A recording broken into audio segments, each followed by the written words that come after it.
Hi friends, అందరికీ నమస్కారం. Welcome to my channel. Telangana సర్కార్ రైతు భరోసాపై భారీ శుభవార్త అందించింది.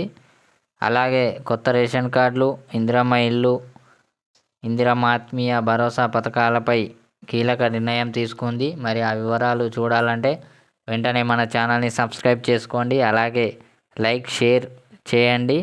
మీ డౌట్స్ ఏమన్నా ఉంటే కామెంట్లో తెలియజేయండి.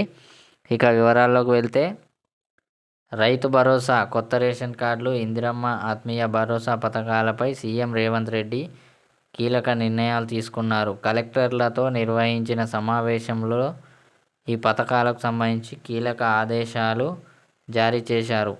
ప్రభుత్వం ప్రతిష్టాత్మకంగా చేపట్టిన కులగణన సర్వే 96% పూర్తయినందుకు ముఖ్యమంత్రి జిల్లా కలెక్టర్లను అభినందించారు. ప్రజల వద్దకు ప్రభుత్వ కార్యక్రమాలను తీసుకెళ్లే కీలక బాధ్యత కలెక్టర్లదే. కలెక్టర్ల పనితీరే ప్రభుత్వ పనితీరుకు ప్రతిబింబం.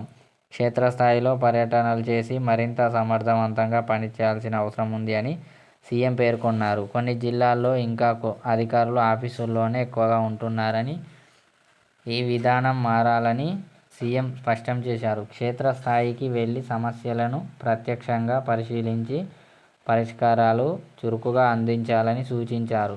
సాగు యోగ్యమైన ప్రతి ఎకరాకు రైతు భరోసా అందించాలి, కానీ అనర్హులకు ఇచ్చేందుకు చోటు ఉండకూడదు అని ముఖ్యమంత్రి ఆదేశించారు. వ్యవసాయ యోగ్యం కాని భూములను గుర్తించి రైతు భరోసా జాబితాను నుంచి తొలగించాల్సిన అవసరం ఉందని పేర్కొన్నారు.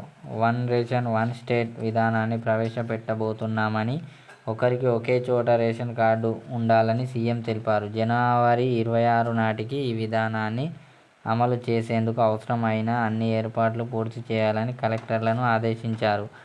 భూమి లేని వ్యవసాయ కూలీలకు మాత్రమే ఇందిరమ్మ ఆత్మీయ భరోసా వర్తిస్తుందని, అర్హుల జాబితాను త్వరగా సిద్ధం చేయాలి అని సీఎం పేర్కొన్నారు.